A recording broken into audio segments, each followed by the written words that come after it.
This is otherwise state champ Alex Thompson. This is Josh Elwer from the University of Northern Iowa, and you're listening to Potentially Dangerous on IA Wrestle. Hey, is this heaven? No, it's Iowa. From high school to international wrestling, on the mat and beyond, this is the Potentially Dangerous podcast with the guys from IA Wrestle. If you're a fighter, you like a fight. If you're an American, you like a fight. If you're an Iowa Hawkeye, you know you're going to get a fight. Subscribe to our podcast on iTunes and all your podcast-friendly apps. And follow us on social media platforms at IA Wrestle. Time to strap it up and get to the show.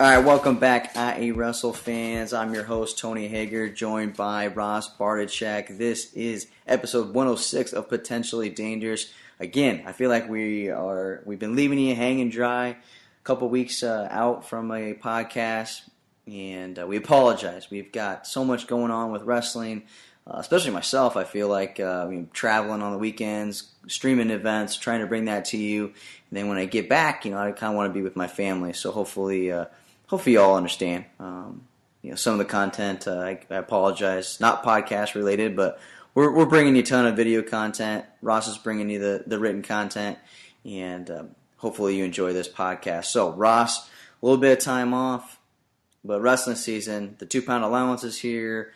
The second part of the season is kicked off. Spencer Lee, he made his debut. You were there. What were your thoughts going into Carver Hawkeye?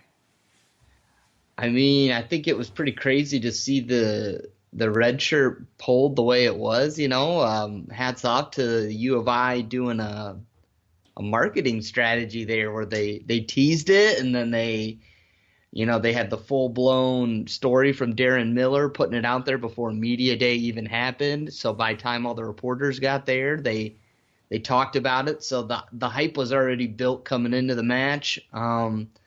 But as far as the wrestling went, I mean, I think our podcast intro is almost as long as Lee's match was.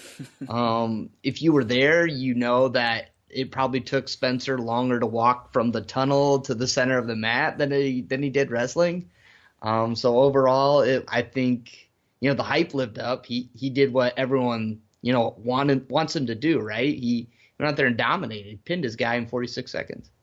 I've talked to a couple people this weekend, and they were, or Monday, Tuesday here, gosh, it's already Tuesday, that they drove specifically out there for the Spencer Lee match, and they just got caught up in traffic and didn't get there in time, so they drove clear out there for the Spencer Lee match, walking into the arena, and he pinned his kid. So, the hype was real. You're right. I think they did a good job of hyping it up, a little differently than, guess it's been kind of talked about, teased, free Lee, all that good stuff, and a lot of questions though, like why? Why free the Lee? Do they have a legitimate tournament title contending team with just Spencer Lee? What are your thoughts on the current team right now, where it sits, that roster that came out against Michigan State, if they're a title tender? Oh, title contender today? Probably not. But, if you look at, all three of the major rankings, I guess 4 if you want to, throw track wrestling, they're pretty new, but throw them in too. Iowa went from, roughly an 8th place team to number 3 overall, and a lot of that came from Spencer Lee's points, and some of them even only have Lee right outside the top 10 or maybe number 10. So this was a pretty big leap forward for them. I don't know if it's going to take a lot more, and I think you know what I'm talking about. It's going to take a lot more for them to be a title contending team at this point, because they just got too many. You don't know what's going to happen at 33, 41, 74 for sure. You're kind of writing that off right now unless you see something crazy happen over these last 2 months there. When I was talking, what I tell people really is, I think you free the Lee strictly for recruiting purposes, I guess. If they don't have Spencer Lee in the lineup, they could finish outside the top 10. And that's not good when you're in an environment the way that it is right now, and they're already using tons of stuff against the University of Iowa against them. They're gonna say, "Oh, they got 10th place last year." We've been at number 1, number 2, number 3 for the last 10 years. We know who we're all talking about. So they have to be in trophy contention to keep up with that recruiting game. That's what kids want these days. I think building off that, the other big consideration is a lot of these guys want to go as true freshmen, and I think Spencer Lee, he's kind of in between where he's that. I mean, he is kind of the prototypical Iowa recruit, and you've kind of even heard Brand say that he's got that mentality. I can't remember if it was media day or if it was from post duel, where he said, people kind of make fun of Spencer because he's so serious. He's so. I mean, he really is kind of in that Terry Brands mold. But at the same time, he was a guy that I think wanted to wrestle as a true freshman. If he wouldn't have hurt his ACL, I think he would have been wanting to wrestle right away, just because I think he just kind of wants to get through his folk style career and start focusing on freestyle because he knows he's got a pretty bright future there. And he's also got some aspirations outside of the mat. So getting that expedited, and that's kind of a huge kind of recruiting tool now is all these guys, they see true freshmen go, and they want to be able to know that they can wrestle right away if they're the best guy. So I think that's another recruiting tool that just kind of unseen more than just how Iowa finishes. It's also kind of a pitch to say, hey, Tom Brands is willing to wrestle you right away now. I guess I haven't thought about it like that either. Kids are, I feel, changing that they are willing to wrestle as true freshmen. Before, I feel like parents, maybe high school coaches were just saying, no matter what, you need a redshirt, you need to develop at the college level. But now, these kids are ready to go right away. Guys like Spencer Lee, they're wrestling on the world level. So there's not very many Spencer Lees out there that can do that, right?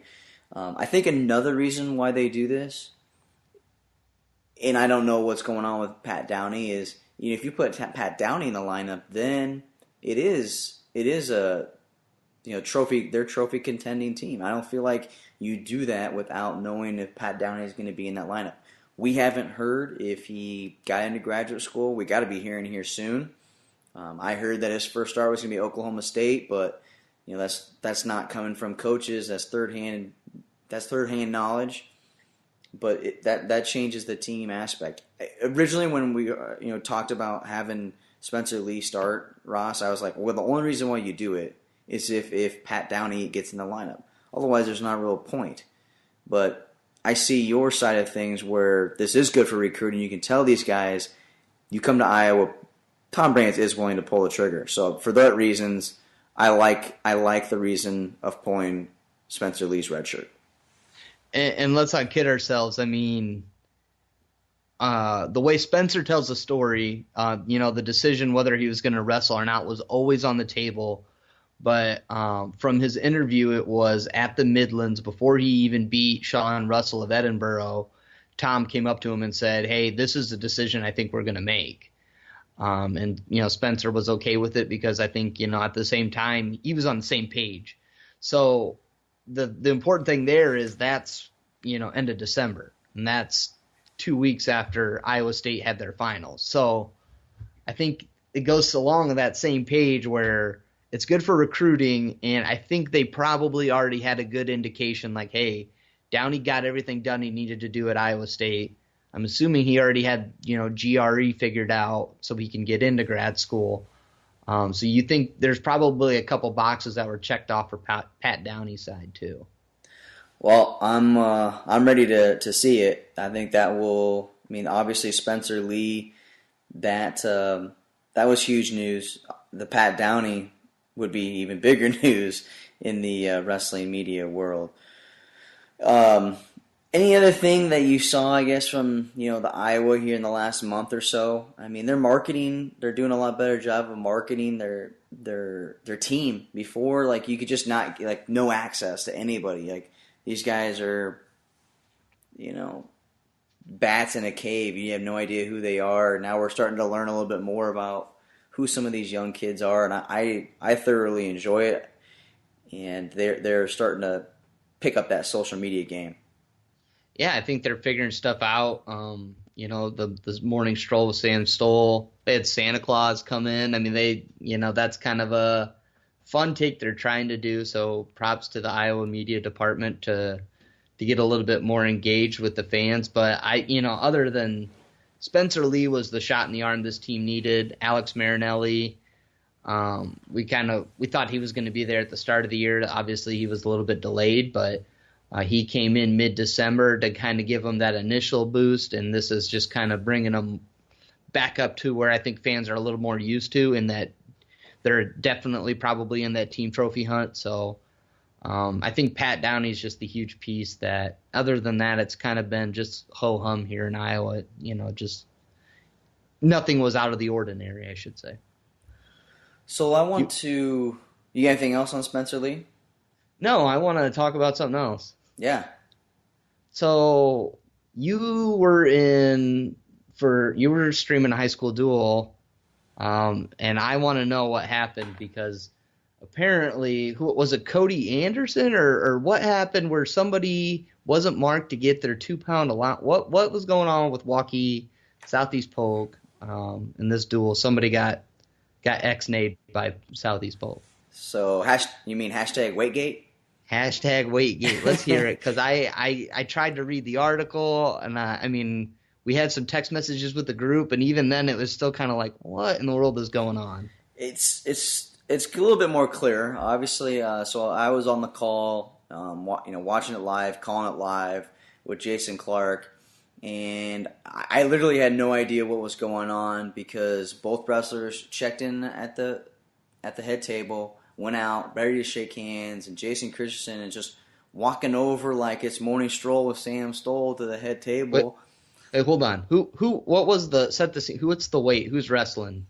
This is, I believe, 126. So after Biscaglia beats Kobe Pritchard. So we're at 126. It's Camden Barta versus Cody Anderson. I believe those are the names. And so they check in, and Christian walks over the head table, and I'm just thinking that maybe they were going to try to make a weight change, or they were going to try to maybe decide that he wanted to forfeit to Cody Anderson, and we couldn't hear. We were a little bit of ways away, and then they called Volmecki over, and I knew that wasn't good, and so we had no idea. I didn't no idea what's going on. They go out and they raise Barta's hand, and I was like, what the heck happened? So we're trying to get an explanation while trying to call the match. And finally, I just muted my microphone and like, what the heck just happened?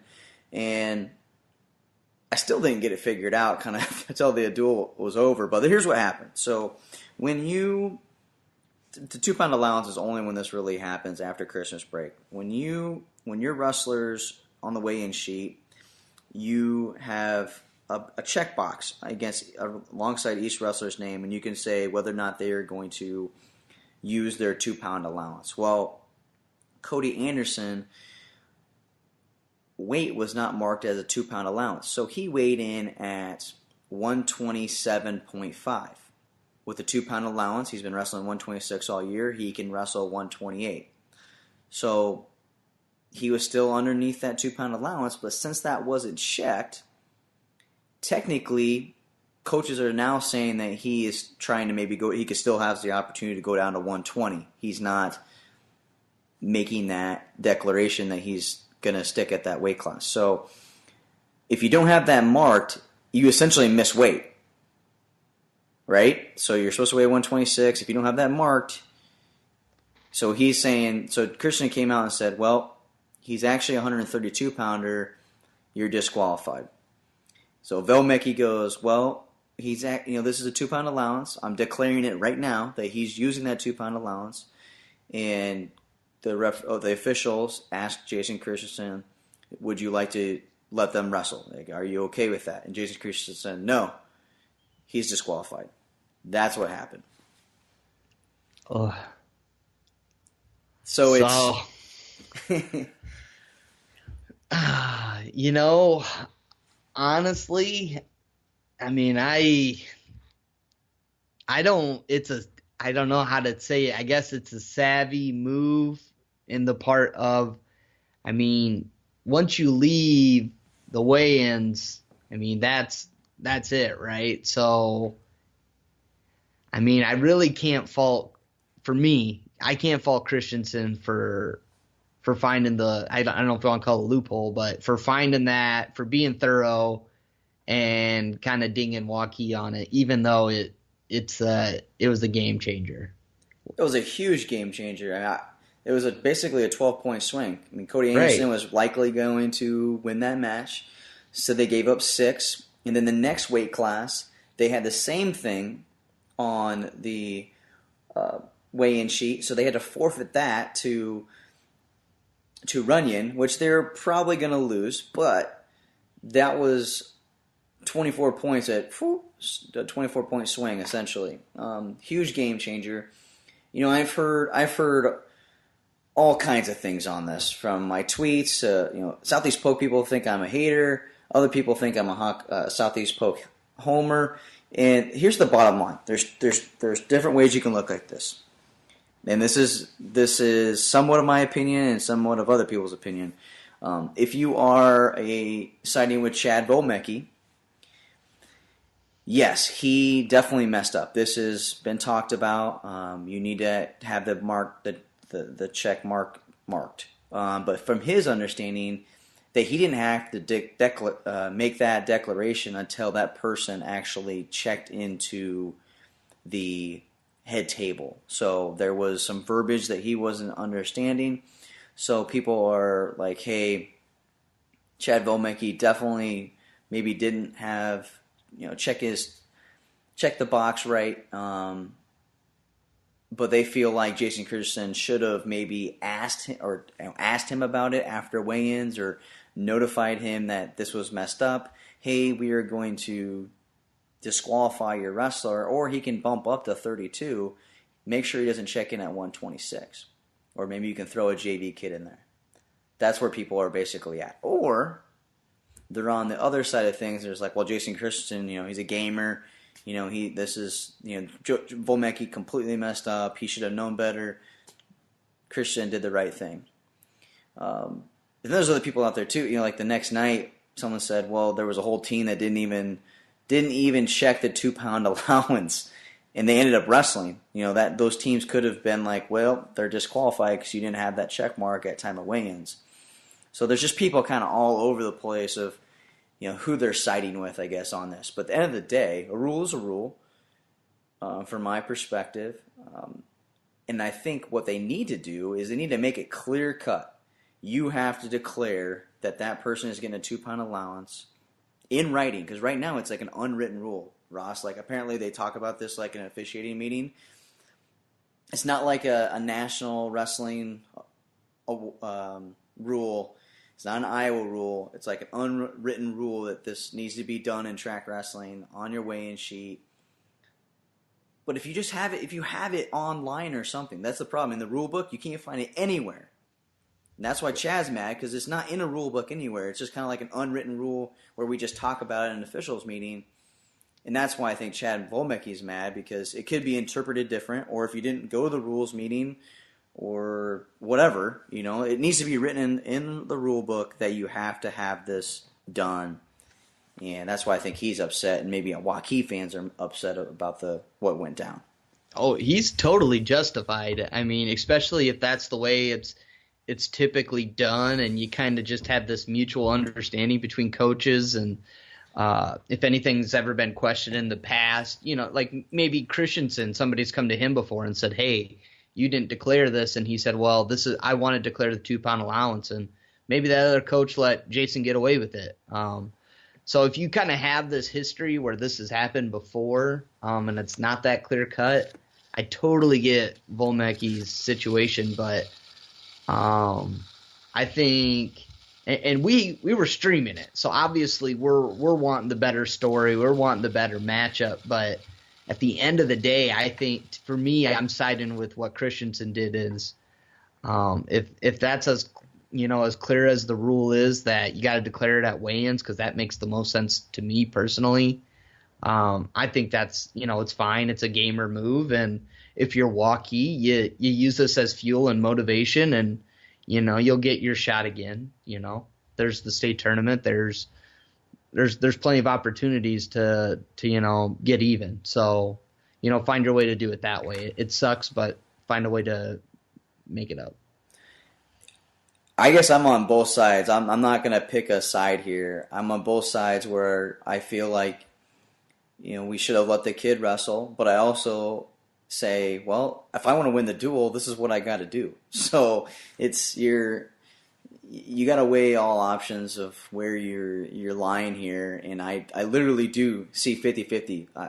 I see where V wants this kid to wrestle, and fans think the kid should have wrestled. And I see where fans are wanting to win. I see both sides here. What I want to see happen out of this, and who knows if this would have been talked about if we weren't streaming it. I guess this has happened. This happened like 2 years ago. Apparently, Ryland did it too, from what I was told. I don't know. I didn't check my facts, but I feel. All right, if you don't mind me interrupting. Yeah. I feel that if this would have happened to Southeast Polk, if this would have happened to Christensen, there'd be a lot less backlash, because everybody would have been way more happy saying, Christensen, this guy that gets, he gets national attention, where he was cadet Pan Am coach for Team USA. He's that big enough figure that if he would have made this error, everyone would have been just kind of laughing to themselves. But since it was Christensen that did it, I feel like that's why there's a lot more discussion. Like, Southeast Polk, you don't need these advantages. You should have let him wrestle. So to me, I feel like there's a little bit of that, more the Southeast Polk against the world, just because they have been on top. So I think that's kind of why there's as much backlash as there is. Maybe I'm just kind of looking at this because wrong, I guess. No, I agree with you. And it's because Southeast Polk is involved. There's more people talking about it. And the reason why I've been tweeting about it is because I don't want the damn thing to happen again. These kids were both out there thinking that they're going to wrestle, shaking hands, and then one kid has to forfeit, and they has no clue what's going on. I don't even know if the Southeast Polk kid knew what was going on. So I just feel like that's just bad for the kids, right? And maybe bad for the fans. So unreal. I just don't want that to happen again for the kids. I don't. It has nothing to do with what coaches were involved. Oh, for sure. We just don't want to see that happen again. So that's why I'm talking about it.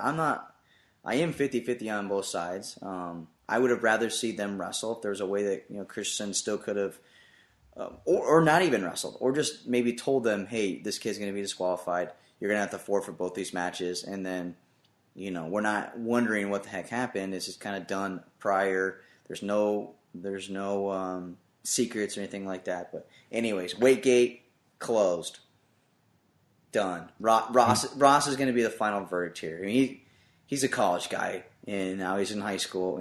He's dipping into high school a little bit here. So hey, I've been hearing that you were going to go to your first high school tournament this weekend. Nope. Not anymore. No, I went last year. Same one. CR Jeff. Not going this year though. Not going this year. No, unfortunately, because it's Teskey Thompson part deuce. Yeah, I wish we were streaming this sucker. I still don't know if it's going to be archived or not, but I think we'll be there. I think Cam Kramer's going to go out there and get video of it. So hopefully, the world will be able to watch this match again, and it's going to come. I want to say it's going to come down to the first period of who comes out there. I think if Teskey gets the first takedown, that's going to play a lot into Thompson's head. Like, oh crap! Like, I'm already down. And then I think if Thompson comes out the way that we think he would, if he can go to those shots again and not stop, I think he can win by a lot. So that first period is going to be big. Oh man, I'm disappointed I can't be there. I don't. It's just there's so much where it looked like it was all Tom's in the last match, and Teskey had to mount a comeback. That honestly, the fact that both of these guys were able to score like that in bunches, I don't even know how this match is going to go. I don't even want to make a prediction. I just know it's going to be some great wrestling, and I do hope Cam gets there so we can get that video out to the fans, because I know they'll eat it up. The last weekend I was at the Mendenhall, and there was some crazy stuff that happened there that we weren't expecting. Nick Oldham was in a heck of a match with Leisure from Omaha Scott. That was a match that I wasn't for sure, kind of what was going to happen there. I think the biggest, Braswell was the guy that impressed me the most in the tournament. One thing, did you see the result of Stotts? He went to overtime. He made his return to the mat. He got taken to overtime. Yeah, but by Skylar Knopfsker, that's a pretty big name in itself right there. So, what's do you know what Stotts was out with? I guess I didn't even really realize it until he'd been out for a bit, so I missed that boat. From my understanding, he just got some minor scope work done on the knee. Kirk Herndon, our 3A ranker, would know a little bit more on that. He had a small knee brace on. But his shape is definitely not there. He'll be okay. He'll be okay. He just needs to get back in shape a little bit. Knee was fine from what I could tell, but definitely a little sluggish right now. But was that the first match we'd seen Joel Shapiro down at 82? Also, I mean, I thought maybe last I've seen him, he's been up at 95, right? Has he been down to 82? I guess maybe I'm missing that too. Maybe he has been. Maybe he was at 95. He's down at 82. But heck, he teched the number 3 kid from Ballard. This is a great weight class too. And Anthony Sherry ended up. I was hoping to see Shapiro over Sherry, but Sherry did something to his elbow in the quarters, I believe. So hopefully Anthony Sherry is okay. That was definitely a match we wanted to see. The heavyweight match, Caleb Sanders versus Spencer Trineri, didn't live up to. There was a little bit of hype, but it was really boring. Trineri was just trying to push him around, throw him Greco, and it was honestly kind of boring. A wrestler that I do like too out of this tournament that I watched, Caleb Olenzak from Perry. He wrestled Shea Ruffridge pretty tough. It was a 3-2 match. Caleb's always been a little bit smaller, but I feel like he's bigger now. But anyways, we've got, we won't bore you with the results. We've got full archive matches from Mendenhall up on Track Wrestling, part of the IE Wrestle Season Pass. And, speaking of Season Pass, Ross, this week is pretty crazy. I mean, have you seen the new graphics I put up on our website? I'm looking at them right now. We've got a crazy, crazy week. We're at New Hampton tonight. They had Union there, and that duel's going on as we're recording this podcast. But then on Thursday we have Valley versus Ankeny Centennial, and then the big one really it will be New Hampton versus Denver, number 2 team in 1A versus number 1 team in 2A. That's definitely the duel of the week. And then we got 3 tournaments this weekend. Bob Sharp invite. Kirk is going to be there. Ed Hadenfeld. Lars is actually getting on some action. He'll be in Solon, and then I'll be at the Valley Duels, and then we'll be at the CIML Conference Tournament. Just announced. Got the rights for that, so we'll be streaming that on a Friday night. Pretty pumped about that. You need to come. You need to come to the CIML tournament. It's a Friday night. What's going on that weekend? Is there Iowa Hawkeyes that weekend? Probably Friday night that weekend. The 27th. That's gonna say I think that's the Michigan dual Arctic Plunge. That's that same weekend. Well, see if you can tell the wife I'm just gonna go up to Des Moines on Friday. You can call finals with me. It'll be great. Oh, but hey, before we get rolling into CINLs, we kind of skipped over Ed Hadenfeld and the potential match that was supposed to be last year, but it could happen again. A little bit of fire going on Twitter too. Did you see that? I didn't. What? I didn't see So- any fire. Who's calling fire? Who's calling fire here? So the old Lars IA Russell tweeted out about potential meeting between Cale Happel, number 1 Lisbon, and Aiden Reeves, number 1 Albia. And I think it was Cale that said, let's hope everyone makes weight. And I know Aiden fired back. I can't remember what he said, like, yeah, let's hope. So little bit chirping going on between them. I can't remember. I know it was, I don't think Reeves wrestled. I can't remember either. So Reeves didn't make weight? Was that the deal? I don't know why he didn't wrestle. I thought they said it was maybe like his knee was tweaked or something. But I, could just be remembering something completely different. But I know it was Reeves that didn't wrestle. So Happel calling out Aiden, or, unless you kind of want to say I'm reading into things, which clearly I'm not if Aiden's firing back. So I don't know. Maybe we need to put that on IA Wrestle. People, kids calling each other out, a little bit of I think of ribbon. I think it got deleted because I don't see it. Someone had to have screenshotted that, right? I'm looking through tweets and replies. I'm not seeing anything on here. I'm not making this up. You should. Did you screenshot it? No, I didn't think I had to. I thought it was good stuff though. Well, kids do things all the time and then they delete it. Jack Wagner's called me out a couple of times. He tweets it, then deletes it. That's Jack Wagner style. Oh man, it's gone. I looked at it. It's gone, man. You just ruined a great opportunity. But I don't know. I should have been thinking. That's great though. That these guys are. Who do you got? Who do I got? Boy, I don't know. Ugh. I'm thinking Aiden. I think Aiden's got the experience. I think he's going to be stronger than Happel. I think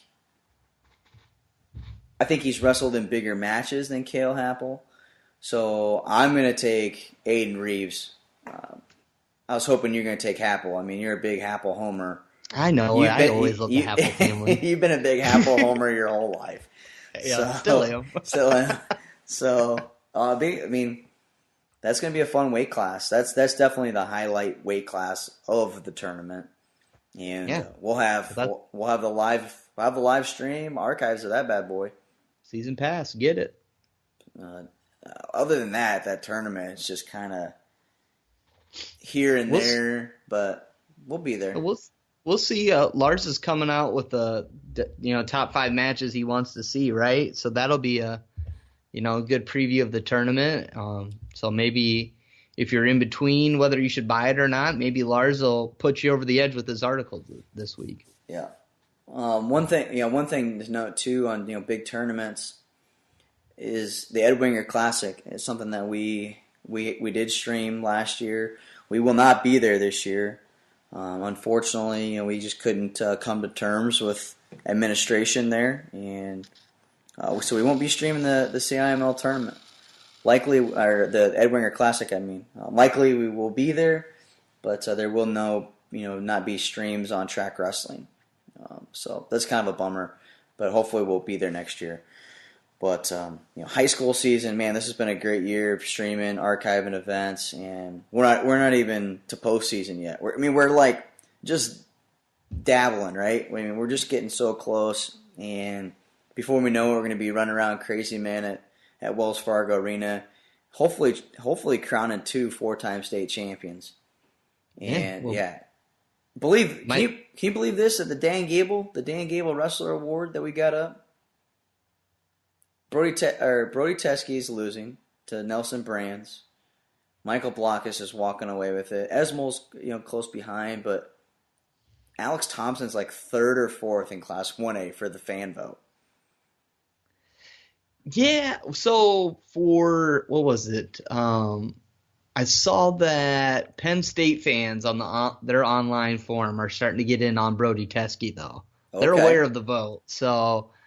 It's not just going to be Iowa people pulling for Brody here pretty soon. I did see that. So interesting.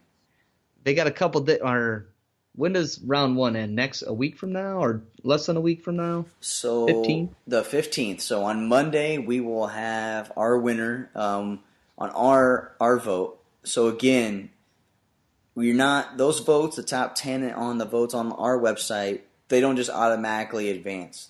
The winner of each class get one vote that will be a part of a 12 coach officials. There's a board, and then our vote, the fan vote, will be the 13th. So this is an IWCOA award. We are just part of the fan vote, promoting the heck out of it as we can. There's been over 30,000 votes for this thing. So make sure that one person that wins could be the difference between them getting in the top 10 or not. And then we'll do the exact same thing. We'll do a whole nother round of voting, and then everyone on the IWCOA will vote for their top 3. Now, if there's a tie in the top 3, our fan vote can come into play there, and that's why it's important. Does that make sense? Does that make sense to you? I mean, it's kind of confusing a little bit, I think, for people, but before what it was, Ross, is there was just a nomination list, and then at the state tournament they said vote for your top 3 high school, vote for your top high school wrestler, and then whoever had the second and third votes got to go to this dinner, and they got an award and whatnot. So I feel like this is another, just a way to be talking about it a little bit more. We'll see how it works out. It's the first year, and it kind of keeps you open to you knowing in advance who those top guys are coming into the state tournament. So it's not just I feel like it's a little bit different when you don't have a set list, and it's a little bit more open. Some crazier things can happen. Some different people can get votes maybe. So definitely like the open nature, and I think you did a good job explaining on what it actually means on our site. So we've been getting a lot of good traction out of it. Like you said, 30,000 votes. Looking forward to that next round. Man, those New Hampton guys have really been, every day I'm seeing stuff on Vote Mike Blockes. So there's no doubt in my mind that he should be the leader, because I see the most social media presence by New Hampton. Yeah, this is a time to call people out. If you're not really, who we should be calling out, Hunter Hagen is a guy that we've been catching some flack for him not being in that top 15, which again we don't really have control over who's in that. It's because coaches in that area didn't respond. Believe it or not, in the CIML, there was one coach that voted for this thing. Very disappointing. So if you don't vote on that to the IWCOA, the first email that goes out, you don't even get nominated. So a call out to all the coaches: if you get an email from the IWCOA, freaking be a part of it, and don't complain if your kid doesn't get nominated if you don't vote. That's just simple. It's like complaining that Donald Trump became president and you didn't even vote. You can't, if you're not going to participate, don't complain. But it's almost here. We're excited to get down to the top 10, then the top 3. So we got that going on. What other craziness have we had? Kevin Dresser got his first win as coach. Yeah, and 2 nights after they got beat by Northern Colorado, which got their first win over Iowa State. But still, monumental for Kevin Dresser to get that monkey off his back. What I like about Kevin Dresser is he hasn't been sugarcoating this team. He's getting mad at them for the way they've been cutting weight. Marcus Simmons, threw a couple jokes out there about Canis Store and Deegan about. I think they only use a quarter of their brain or something. So, I mean, he's pretty vocal about getting on his kids here and making sure they step up. He's definitely like you said, he doesn't sugarcoat it. I kind of appreciate it because he's he's not trying to give you coach speak, right? He's telling you how it is. And I guess for me, it catches me a little off balance, I think. So today, just today I was talking to him, and, obviously Iowa State's had some issues with 125. Danny Vega didn't make it to the starting lineup for day one. Jonathan Marmoleo leaves in December, so Jacob Allison's your guy. Jacob Allison breaks his hand. So now who's going to start? So I asked Dresser, Sinjin Briggs is a guy that just wrestled this last weekend. Who is he? Tony, did you read that story today about Allison being out? This is crazy. So this dude, literally, I don't even believe it. So Kevin Dresser was in Get and Go or Come and Go or Casey's or something, and some dude was wearing a wrestling shirt, and he asked him to be on the wrestling team? No, but it was hilarious when he told me, he's like, so, I tell people that, and I can't remember, I think he said 7-Eleven, but he goes, but you guys don't have 7-Eleven, so it's quick trip. And I saw him. He's wearing a wrestling T-shirt, and that's how he came to be on the team. and then it was just kind of funny because I was like, and then he was like, well, no, that's just what I tell people. But what really happened was, and then he went on to say, this is a guy that qualified for Gilbert, and he knew that Iowa State was kind of struggling at 125, and he sent an email and told Dresser he wanted to be on the team, and Dresser said, let's make it happen. So. No, he has fun with it, but at the same time, he's going to tell it to you straight, and he's acknowledging that, his starter in the first place came from the intramural team. He knows he's, like you said, struggling with what's going on at 33 with Simmons. He's pretty hard on him, and he's stressed the culture's not quite where it needs to be. Even though he said he's seen some good things, but he's still saying, they still got ways to go and where they want to be with the coach's mindset matching that of the wrestlers. So, 23 months we went without a win inside Hilton Coliseum for the wrestling team. That's crazy. So they should be jumping fans should be jumping, rejoicing.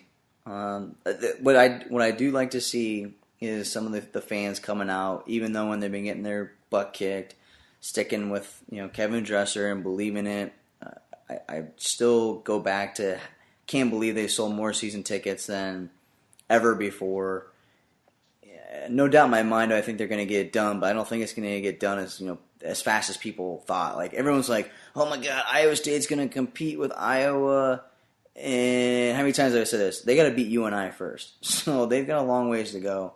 But I love this story that you put out about Allison out for 4 to 6 weeks. I don't like that, obviously, but this kid just popping up. Was he on campus? Was he? Yeah. He's an Iowa State student. Okay. Yep. So he just kind of he heard that it's pretty much down to Allison. I think the word that Marmoleo was leaving the team was kind of out there before we published our story. Between everything that was going on, they had a month off for competition wise, and then just that winter break, it's kind of hard to keep in contact with the SID. So it took us a while to just get confirmation on Marmoleo leaving, but I think that was out there. So, Briggs took advantage of that and got on the team, and, unfortunate circumstances happened to the third 25-pounder, but he's going to be the starting guy at Virginia Duels. Wow. So that's kind of crazy. Good for him. It's good. It's going to be rough. The Virginia Duels pools came out today. Did you see who they got? Yeah. Yeah. Number 10 Arizona State and Virginia. Yeah, he's not going to have an easy run. What I'm, being in wrestling shape in high school and being in wrestling shape in college isn't just something that you just figure out in like 30 days. So I will give him mad props if he goes a full period or full match.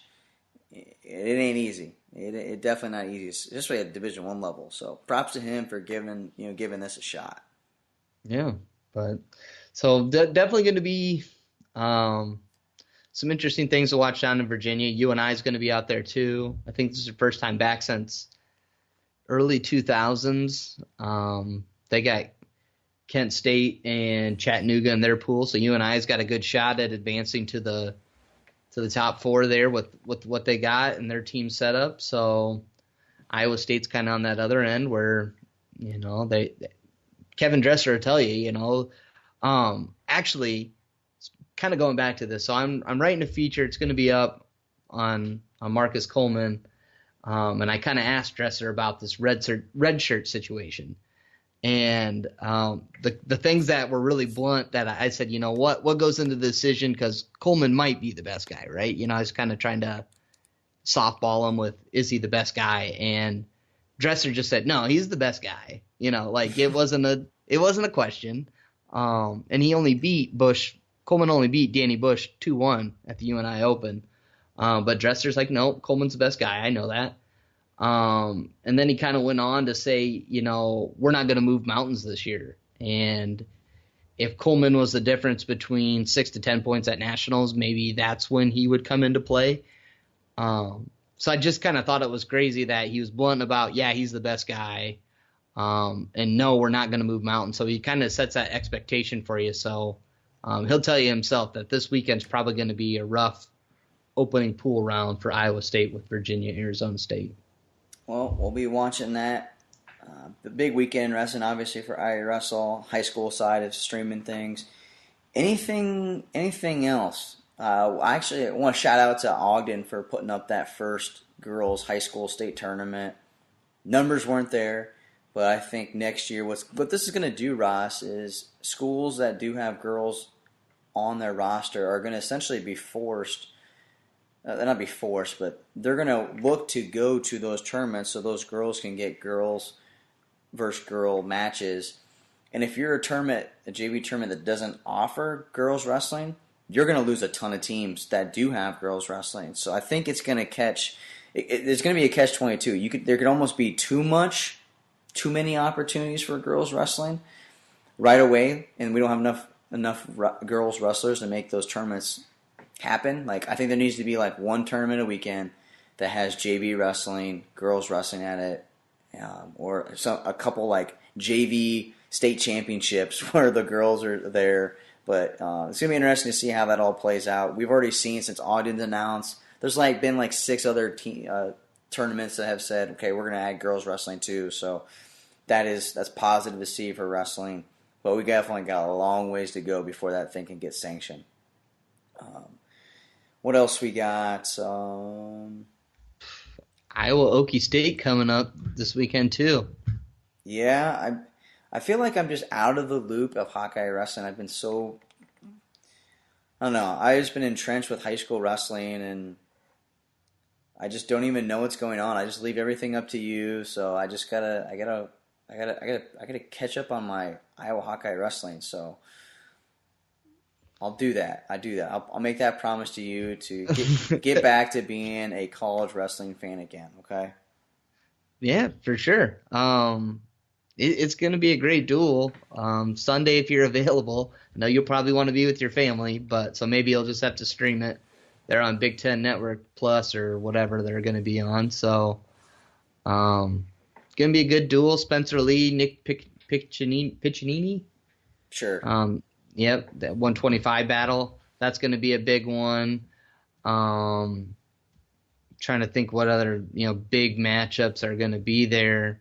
Alex Marinelli, Chandler Rogers. That'll be a big one at 165. Really those are for Lee. That's kind of, I think people are expecting him to beat Piccinini. They're expecting him to be a national title contender. But for Marinelli, this will be more of a measuring stick match that he's coming in the underdog. There's Joey Gunther, Jacob Smith. That'll be a good match at 74. I mean, there's a lot of talk about Gunther and how good he is, and he's kind of under the radar is what a lot of people like to call him. So I think a lot of people should have their eye on that match. And then, really, those last 2 matches, 97 heavyweight, especially 97 Cash Wilkie versus Preston Weigel, that should be a good one. I believe it was Weigel that came out on top last year in the dual meeting. So Cash Wilkie's definitely made some gains, Midland's champ. Just overall, this is kind of, with Spencer Lee in this lineup, it makes this duel, it was an okay duel. Now it's a pretty good duel. I mean, it's a really good duel. That 25-pound match is the marquee matchup of the night, besides that Chandler Rogers bout for sure. So it makes it a lot more interesting. More fans hopefully will come out and watch it. Too, I think would be epic is if somehow they can sneak Pat Downey on the scale without any media members finding it or tweeting out anything if they are there. And then, boom, like Stone Cold Steve Austin music opens up, and or like, I don't know, just like something ridiculous, like a WWF superstar, Hulk Hogan music comes out, or the Gravedigger, Undertaker music. That would be pretty cool for Pat Downey. He comes out, and the lights are like completely down to the Undertaker music, and then the lights come on and Pat Downey's in the middle of the mat, and he's like... He's already there. His hands are like in the air, and people are like going to go crazy. So I really want... that would be... You want to talk about marketing, that's what you got to do. Undertaker music, Pat Downey, middle of the mat, lights on. Don't even announce who's going to be wrestling until they're out there. So... That's all I got, man. We almost got an hour-long podcast. I'm proud of us for getting back on here. I apologize to the fans who have been asking us to do this again. Hopefully you understand that we're trying to bring you some written content, video content. And I don't want to promise you that we'll be back next week, but we'll be back within 2 weeks. We got state wrestling tournament coming up. We got rankings coming out next week. We had dual team rankings come out this week, so next week maybe we'll try to get our rankers on to just talk about where we're at mid-season here, because we'll only have one more set of rankings after this before the state wrestling tournament. So these rankers are going to have to they're going to have to be sharp. They're going to have to be sharp here coming down to the wire. That way they can take down the title for having the best rankings in the state once again, percentage-wise. So Ross, appreciate the time as always, and good luck this weekend at Iowa Waukee State, and good luck to you on the Hawkeye Wrestling Plunge. I think I've already got $55. I don't know where you're at, but I got $55. I think where I'm at right now. Yeah, Racing. I got just over $100. But, okay. We're climbing, but yeah, it's always a fun time. So I miss not having you there, but I know. I just it's time for me just to step away from the plunge a little bit. That's for another podcast. But hey, Josh Schomburger put up $1,500 Rio USA Wrestling coat. If I raise $1,500, I get a Rio coat. So if you're gonna make a donation, give half to Ross, give half to me, and then you want to see me in that Rio jacket. If you guys do that, $100 for Ross, $100 to me. I'll go buy some more Brutus hats, and we'll do some giveaways.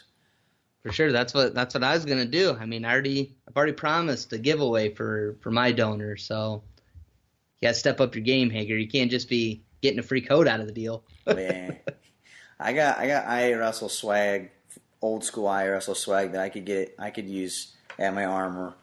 So yeah, you probably got me there in the arms race. So. We'll see what I bust out here this weekend and next week. But either way, it's a good thing that the Hawkeye Wrestling Club does train our athletes and United States athletes. Yes, to the Hawkeye Wrestling Club, but at the end of the day, these guys are fighting for the red, white, and blue, and that's why we support them. So for Ross Bartachek, everybody at IE Wrestle, this has been Potentially Dangerous, episode 106. Subscribe to iTunes, Stitcher, Spreaker, all your podcast-friendly apps, and rate and review the podcast when you get a chance. We really appreciate it. It helps us keep to the top of iTunes, and maybe that will let us, realize how many people do appreciate this podcast, and we'll bring you one podcast a week, maybe two. No problem. We're out. Get low when the whistle go.